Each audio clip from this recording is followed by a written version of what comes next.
जिसमें परिश्रम भी कम करना पड़े लेकिन फल अधिक मिले। हे नाथ, यदि आप मुझ पर प्रसन्न हो तो यह विधान बताइए। हे प्रभु, किस तप, व्रत या दान आदि से मध्य और अंत रहित आप जैसे महाप्रभु हमको प्राप्त हुए। शिव जी बोले, हे देवी सुनो, मैं तुमको एक व्रत जो मेरा सर्वस्व और छिपाने योग्य है, लेकिन तुम्हारा प्रेम के वशीभूत होकर मैं तुमसे बतलाता हूँ। शिव जी ने कहे, भारतवर्ष में जैसे नक्षत्रों में चंद्रमा, ग्रहों में सूर्य, वर्णों में ब्राह्मण, देवताओं में विष्णु भगवान, नदियों में गंगा, पुराणों में महाभारत, वेदों में सामवेद और इंद्रियों में मन श्रेष्ठ है, सब पुराणों और वेदों का सर्वस्व जिस तथा तरह कहा गया है, मैं तुम्हें एक प्राचीन व्रत बतलाता हूँ, एकाग्र मन से सुनो। जिस व्रत के प्रभाव से तुम्हारे मेरा आधा आसन प्राप्त किया है, वह मैं तुमको बतलाऊंगा, क्योंकि तुम मेरी प्रेयसी हो। भद्रपद मास के हस्त नक्षत्र युक्त शुक्ल पक्ष की तृतीया तिथि को उसका अनुष्ठान मात्र करने से स्त्रियां सब पापों से मुक्त हो जाती हैं। हे देवी, तुमने आज से बहुत दिनों पहले हिमालय पर्वत पर जिस व्रत को किया था, यह वृत्तांत मैं तुमसे कहता हूँ। पार्वती जी ने पूछा, हे नाथ, मैंने क्यों यह व्रत किया था, यह सब आपके मुख से सुनना चाहती हूँ। उत्तर की तरह एक बड़ा रमणीक और पर्वतों में श्रेष्ठ हिमवान नामक पर्वत है, जिसके आसपास तरह तरह की भूमियाँ हैं, तरह तरह के वृक्ष उस पर लगे हुए हैं। नाना प्रकार के पक्षी और अनेक प्रकार के पशु उस पर निवास करते हैं। वहाँ पहुंचकर गंधर्वों के साथ बहुत से देवता सिद्ध आचरण परीक्षण सर्वदा प्रसन्न मन से विचरण करते हैं। वहाँ पहुंचकर गंधर्व गाते हैं, अप्सराएं नाचती है। उस पर्वतराज के कितने ही शिखर है, जैसे कि जिसमें स्फटिक, रत्न और वैदुर्य मणि आदि की खानें भरी हुई है।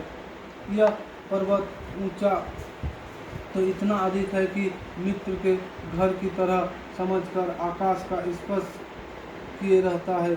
इसके समस्त शिखर सदैव हिम बर्फ से आच्छादित रहते हैं और गंगा जल की ध्वनि सदा सुनाई देती है। हे पार्वती जी, तुमने बाल्यकाल में उसी पर्वत पर तपस्या की थी। 12 वर्षों तक तुम उल्टी टंग कर केवल धुआं पीकर रही। 64 वर्षों तक सूखे पत्ते खाकर रही। माघ मास में तुम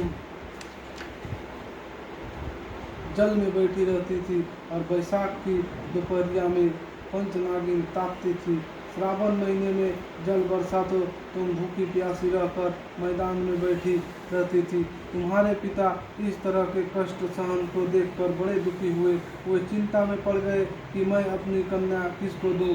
उसी समय नारद जी वहाँ पहुँचे। मुनि श्रेष्ठ नारद जी उस समय तुम्हें देखते गए। नारद जी को देखकर गिरि ने अर्घ्य, पाद्य, आसन आदि देकर उनकी पूजा की और कहा, हे स्वामी, आप किस लिए आए हैं? मेरा अहोभाग्य आपका आगमन मेरे लिए अच्छा है। नारद जी ने कहा, हे पर्वतराज सुनो, मैं भगवान विष्णु का भेजा हुआ आपके पास आया हूँ। आपको चाहिए कि यह योग्य कन्या रत्न किसी योग्य वर को दे। भगवान विष्णु के समान योग्य वर ब्रह्मा, इंद्र, शिव इनमें कोई नहीं। इसलिए मैं यही कहूँगा कि आप अपनी कन्या भगवान विष्णु को दें। हिमवान ने कहा, भगवान विष्णु स्वयं मेरी कन्या लेने चाहते हैं और आप यह संदेश लेकर आए हैं, तो मैं उन्हें अपनी कन्या दूंगा। हिमवान की इतनी बात सुनकर मुनिराज नारद आकाश में विलीन हो गए।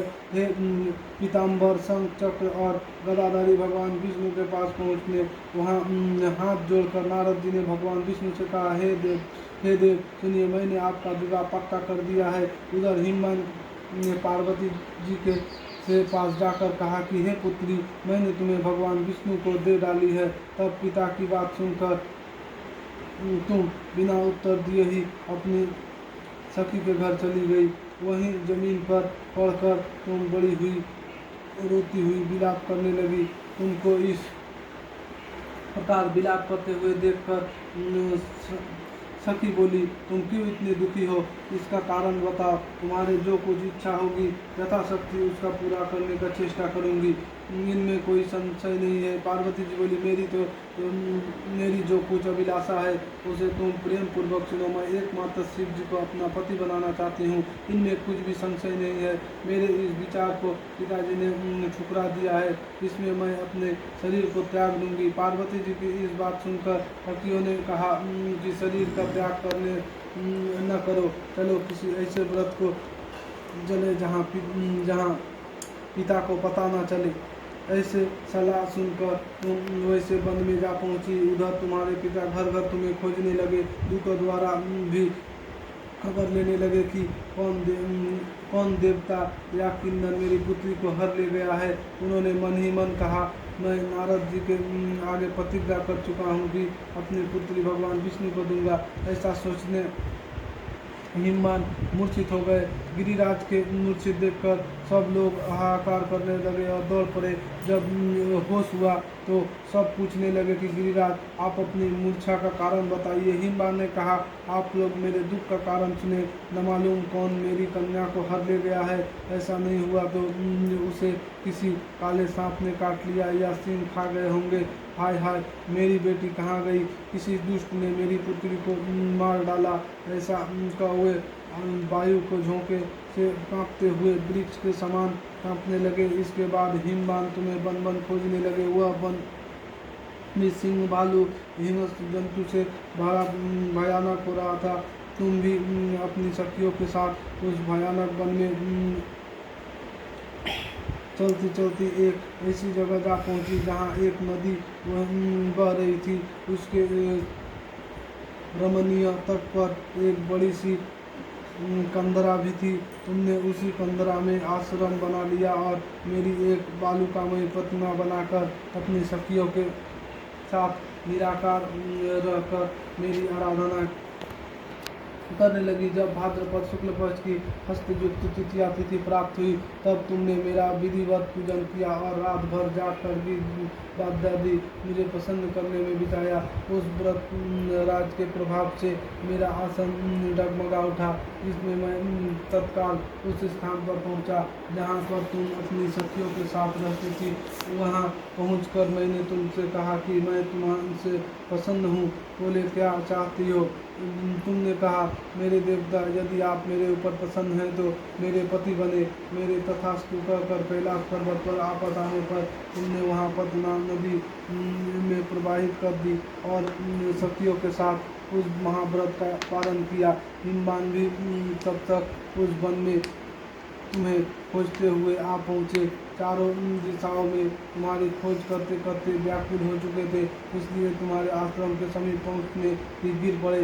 थोड़ी देर बाद उन्होंने नदी के तट पर दो कन्याओं को सोते हुए देखा। देखते ही उन्होंने तुम्हें छाती से लगा लिया और बिलख कर रोने लगे। फिर पूछा, पुत्री, तुम सिंह, बाघ आदि जंतुओं से भरे इस वन में क्यों आ पहुँची? पार्वती जी ने उत्तर दिया, हे पिताजी, मैंने पहले ही अपने आपको शिव जी के हाथ सौंप दिया था। आपने मेरी बात टाल दी, इसमें मैं यहाँ चली आई। हिमवान ने सांत्वना दी कि हे पुत्री, मैं तुम्हारी इच्छा के विरुद्ध कुछ न करूँगा। मैं तुम्हें अपने साथ घर ले आए और मेरे साथ तुम्हारा विवाह कर दिए। इसी से तुमने मेरा आर्धासन पाया। तब से आज तक किसी के सामने मुझे यह व्रत प्रकट करने का अवसर नहीं प्राप्त हुआ। हे देवी, मैं यह बताता हूँ कि इस व्रत हरतालिका नाम क्यों पड़ा। तुमको शक्तियाँ हर ले गई थी, इसी से हरतालिका नाम पड़ा। पार्वती जी ने कहा, हे प्रभु, आपने नाम तो बताया पर इसकी विधि बताएं, इसका क्या पुण्य है, क्या फल है, यह व्रत कौन करे? श्री शिव जी पार्वती जी से कहते हैं, हे देवी, मैंने समस्त स्त्री जाति की भलाई के लिए यह उत्तम व्रत बतलाया है। जो स्त्री अपने सौभाग्य की रक्षा करना चाहती है वह यत्नपूर्वक इस व्रत को करे। केले के कमरे आदि सुशोभित एक सुंदर मंडप बनाए। इसमें रंग बिरंग के रेशमी कपड़े चढ़ावे लगाकर चंदन आदि सुगंधित द्रव्य से मंडप लिपवाए। फिर